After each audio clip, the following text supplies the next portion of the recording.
Hey guys, welcome to my online से। मेरा नाम है देव। सो गाइस, आज के इस वीडियो में हम लोग बात करने वाले हैं कि मुद्रा लोन और पीएमईजीपी लोन के लिए प्रोजेक्ट रिपोर्ट को कैसे प्रिपेयर किया जाता है।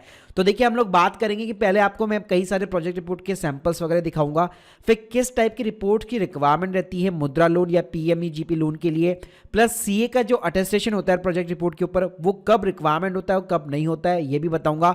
और स्टेप बाय स्टेप एक्सेल के अंदर आप मोबाइल के थ्रू अपनी खुद की एक प्रोजेक्ट रिपोर्ट कैसे क्रिएट कर सकते हैं वो भी मैं आपको यहाँ पे सिखाने वाला हूँ। साथ में गाइस आप लोगों को बताना चाहूंगा कि हम लोगों ने प्रोजेक्ट रिपोर्ट के ऊपर एक एंड्रॉइड ऐप भी यहाँ पे लॉन्च की है, जिसके लिंक मैं आपको डिस्क्रिप्शन बॉक्स में दे दूंगा, जहां पे आपको 300 से भी ज्यादा प्रोजेक्ट रिपोर्ट्स के टेम्पलेट्स मिल जाएंगे और आपको एक एक्सपर्ट के साथ में कस्टमाइजेशन का ऑप्शन भी यहाँ पे जो है प्रोवाइड किया गया है। तो देखिए गाइस, सबसे पहले मैं आपको कुछ जो है बेसिकली प्रोजेक्ट रिपोर्ट्स यहाँ पे दिखाना चाहूंगा। देख सकते हैं ये एक रियल प्रोजेक्ट रिपोर्ट है जो कि हम लोगों ने यहाँ पे पीएमजीपी लोन के अंदर अप्लाई किया था और लोन वगैरह जो है यहाँ पे सैंक्शन हो चुका है।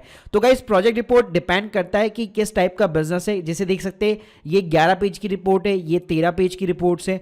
तो कई सारी रिपोर्ट्स के ऊपर देखिए सीए के सिग्नेचर की भी रिक्वायरमेंट होती है और कई रिपोर्ट्स के ऊपर नहीं भी होती है। और गाइस, कुछ जो रिपोर्ट्स होती है वो एकदम सिंपल होती है। जैसे आप देख सकते हैं ये सिर्फ 5 पेजेस की जो है बेसिकली प्रोजेक्ट रिपोर्ट है एयर फ्रेशनर के ऊपर, जिसके अंदर केवल आपको इंट्रोडक्शन, मार्केट का पोटेंशियल कितना है, कि आप बिजनेस कैसे करने वाले हैं, क्या क्या टेक्निकल चाहिए, प्रोडक्शन की कैपेसिटी कितनी होगी, कितनी आपको कैपिटल खुद लगानी है, कितनी आपको रिक्वायरमेंट है, सैलरी कितनी होगी, खर्चे कौन कौन से होंगे, प्रॉफिट कितना होगा, इस पेमेंट को आप जो लोन लेकर आप जो ले रहे हैं उसको आप रीपेमेंट कैसे करेंगे।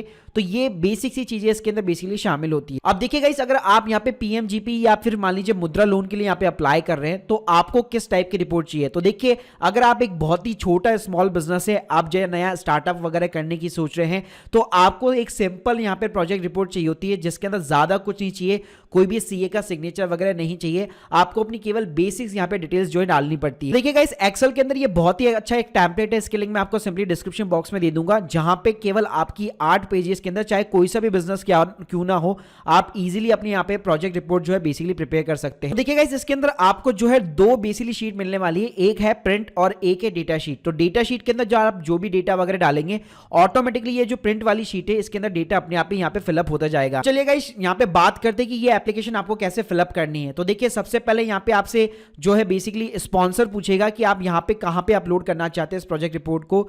तो अगर आप एक पीएमईजीपी के लिए अप्लाई कर रहे हैं तो यहाँ पे आप केवीआईसी यहाँ पे सेलेक्ट कर सकते हैं, और मुद्रा लोन के लिए आप डीआईसी को सेलेक्ट कर सकते हैं अपना रूरल या फिर अर्बन के अकॉर्डिंग। उसके बाद में गाइस, यहाँ पे नेम ऑफ द एप्लीकेशन और इंस्टीट्यूशन का नाम पूछेगा, तो यहाँ पे आप खुद का नाम या आपके जो भी फर्म का नाम है वो आप डाल सकते हैं। उसके बाद में जेंडर पूछेगा, तो यहाँ पे आप मेल फीमेल सेलेक्ट कर सकते हो। और अच्छी बात क्या है, इस एप्लीकेशन के अंदर आप जो भी सेलेक्ट करेंगे ना, आप देख सकते हैं आगे ऑटोमेटिकली यहाँ पे चेक मार्क लगता जा रहा है। उसके बाद में गाइस, आपका जो भी एड्रेस होगा वो सिंपली यहाँ पे आपको एड्रेस इंसर्ट करना है जहां पे भी आप बिजनेस करने वाले हैं। फिर गाइस, उसके बाद में पूछेगा आपकी क्वालिफिकेशन, तो आप ग्रेजुएट है, 10th पास है, 8 पास है, उसके अकॉर्डिंग आपको डालनी है। इसके अलावा अगर आपके पास में कोई भी टेक्निकल डिग्री वगैरह है तो वो भी आप यहाँ पे इंसर्ट कर सकते हैं। इसके अलावा गाइस, यहाँ पे पूछेगा कि आप जो है कौन सी कैटेगरी से बिलोंग करते हैं, तो अगर जर्नल में आते हैं तो आप जर्नल सेलेक्ट कर सकते हैं। इसके अलावा एससी, एसटी, ओबीसी सभी के यहाँ पे आपको ऑप्शन मिल जाने वाले हैं। इसके बाद में गाइस पूछेगा कि प्रोजेक्ट किस टाइप का है। अगर आप मैन्युफैक्चरिंग बिजनेस में तो आप मैन्युफैक्चरिंग सेलेक्ट कर सकते हैं, अगर आप एक सर्विस सेक्टर के लिए अप्लाई कर रहे हो तो आप सर्विस में सेलेक्ट कर सकते हैं, और ऑटोमेटिकली यहाँ पे ये चेक मार्क कर देगा। उसके बाद में गाइस आपको पूछेगा नेम ऑफ द प्रोजेक्ट और बिजनेस एक्टिविटी प्रपोज, तो यहाँ पे सिंपली आपका जो भी प्रोजेक्ट का नेम है वो आपको डालना है।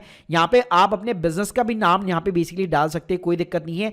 साथ में यहाँ पे आपको छोटा सा ये भी लिखना है कि आप बिजनेस की क्या एक्टिविटी यहाँ पे करने वाले हैं। तो देख सकते हैं गाइस, यहाँ पे जैसे मैंने अपना नाम लिख दिया, जो भी मेरा बेसिकली फर्म का नाम था या प्रोजेक्ट का नाम था, और साथ में मैं क्या क्या चीजें करने वाला हूं, तो वो एक मैंने शॉर्ट फॉर्म के अंदर लिख दिया है। उसके बाद में गाइस लीगल स्टेटस होता है, अगर बेसिकली अगर आप इंडिविजुअल अप्लाई करें तो यहाँ पे आपको इंडिविजुअल सेलेक्ट करना है। बाकी यहाँ पे ट्रस्ट का और कोऑपरेटिव सोसाइटी इनका भी यहाँ पे जो है बेसिकली ऑप्शन दिया गया है। उसके बाद में गाइस ये आपसे पूछेगा लैंड की डिटेल्स और बिल्डिंग की डिटेल्स। तो देखिए, जहां पे भी आप बिजनेस कर रहे हैं तो आपको यहाँ पे आप देख सकते हैं स्क्वायर फुट के अंदर बेसिकली आपको बेसिकली एरिया वगैरह डालना पड़ेगा। तो अगर आपकी कोई भी रेंटेड प्लेस है, दुकान है, शॉप है, तो वो डिटेल्स आप यहाँ पे इंसर्ट कर सकते हैं। या फिर लेट सपोज अगर आप कोई फैक्ट्री लगा रहे हैं, आप एक मैन्युफैक्चरिंग बिजनेस कर रहे हैं, तो उस केस में जितना भी आपका स्क्वायर फुट होता है वो आप यहाँ पे मेंशन कर सकते हैं। उसके बाद में गाइस ये बिजनेस की बिल्डिंग की जो है डिटेल्स मांगेगा, तो यहाँ पे भी सेम कहानी है। अगर आप मान लीजिए आप शॉप वगैरह चला रहे हैं तो आप शॉप लिख सकते हैं, उसका कितना एरिया है और उसका रेट क्या है पर स्क्वायर फीट, वो आप यहाँ पे डाल सकते हैं। और ये अगर आपको बिल्डिंग खरीदनी है, मतलब इसके लिए अगर आपको लोन वगैरह की भी रिक्वायरमेंट है, तो वो चीजें भी आप यहाँ पे इंसर्ट कर सकते हैं। इसके अलावा जो सेकंड ऑप्शन आता है वो आता है मशीनरी डिटेल्स का, यानी कि आप जो बिजनेस को यहाँ पे चलाने वाले हैं उसके लिए क्या क्या मशीन की रिक्वायरमेंट होगी। अगर मान लीजिए आप एक सर्विस बिजनेस में, मान लीजिए जैसे कि लैपटॉप वगैरह हो गया या फिर प्रिंटर वगैरह हो गया, ठीक है, या फिर उसके अलावा और कोई टेक्निकल अगर एक्सपेक्ट है वो आपको चाहिए तो वो चीज़ें हो गई। अगर आप एक फैक्ट्री वगैरह चला रहे हैं, मैन्युफैक्चरिंग बिजनेस चला रहे हैं, तो उस केस में जो जो मशीन लगने वाली है वो सारी चीज़ें हो गई, कितनी क्वांटिटी में चाहिए, उसका रेट क्या होगा, तो वो सारी डिटेल्स यहाँ पे आपको इंसर्ट करनी पड़ेगी। तो देखिए गाइस, इस तरह से आप यहाँ पे पूरा का पूरा अपना जो है मशीनरी का डिटेल्स डाल सकते हैं। उसके बाद में गाइस नीचे जाएंगे तो अपने आप ही यहाँ पे टोटल लग जाएगा। या उसके बाद में पूछता है ये प्रीलिमिनरी कॉस्ट, यानी कि अगर आप बिजनेस चला रहे हैं, नया बिजनेस शुरू कर रहे हैं, तो उसके पहले अगर आपकी कोई कॉस्ट वगैरह आ रही है जो कि एक वर्किंग कैपिटल का पार्ट होता है, तो वो आप यहाँ पे डाल सकते हैं। उसके बाद में गाइस फर्नीचर है, फिक्सचर्स है, तो अगर लेट्स सपोज अगर आप कोई भी फर्नीचर वगैरह भी सेटअप वगैरह कर रहे हैं, टेबल कुर्सी वगैरह ये चीजें हो गई, तो उसकी कितनी कॉस्ट आएगी, तो वो चीजें भी आप यहाँ पे डाल सकते हैं। इसके अलावा कोई अगर मिसलेनियस एक्सपेंसेस वगैरह, तो वो आप यहाँ पे इंसर्ट कर सकते हैं, जो कि ये तीनों ही मिला के आपकी वर्किंग कैपिटल का बेसिकली पार्ट होगा। उसके बाद में गाइस आता है मींस ऑफ द फाइनेंसिंग। तो यहाँ पे आपको कोई भी छेड़छाड़ करने की जरूरत नहीं है, अपने आप ही ओन कंट्रीब्यूशन आपको 10% होगा, बैंक फाइनेंस हो गया 90%, और आपको जो बेसिकली सब्सिडी गवर्नमेंट देने वाली है वो गई 25%। उसके बाद में guys details of the sales आता है, तो आपकी जो भी यहाँ पे आप सेल करने वाले हैं, जो भी प्रोडक्ट बेचने वाले या जो भी सर्विस बेचने वाले, तो उसका आपको एक प्रोजेक्शन यहाँ पे देना पड़ेगा। मान लीजिए जैसे कि मैं यहाँ पे जीएसटी रिटर्न फाइलिंग सर्विस देने वाला हूँ और 500 रुपए यहाँ पे मैं चार्ज करने वाला हूँ, और मान लीजिए मैं एक्सपेक्ट कर रहा हूँ कि 10 क्लाइंट को मैं मिनिमम जो है हर मंथ यहाँ पे सर्विस देने वाला हूँ, तो उसके अकॉर्डिंग मेरा यहाँ पे सेल का या सर्विस का बेसिकली प्राइस हो गया।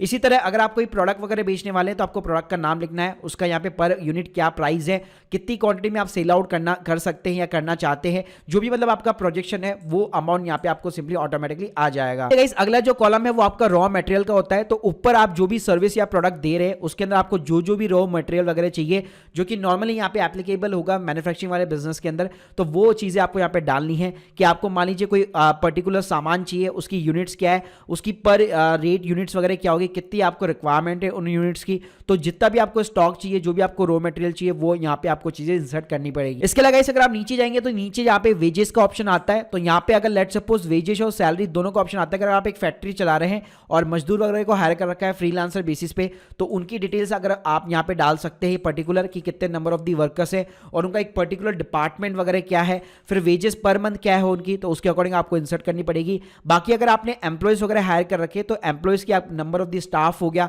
कि मान लीजिए आपने एडमिन डिपार्टमेंट के अंदर 4 स्टाफ को लगा रखा है, पर मंथ उनकी सैलरी वगैरह क्या जा रही है, तो वो चीजें आपको यहाँ पे इंसर्ट करनी है। इसके अलावा इस नीचे जाएंगे तो यहाँ पे आता है वर्किंग कैपिटल का एस्टीमेट। तो देखिए अगर आप कोई एक फैक्ट्री वगैरह चला रहे, तो उसके अंदर ये चीजों की रिक्वायरमेंट हो गई कि आपका स्टॉक इन प्रोसेस वगैरह कितना है, आपके फिनिश गुड्स वगैरह कितने हैं, और अभी तक कितना आपके पास में रिसीव हो चुका है, तो ये चीजें आपको डालनी पड़ेगी। बाकी सर्विस वाले बिजनेस में ये मैटर नहीं करेगा।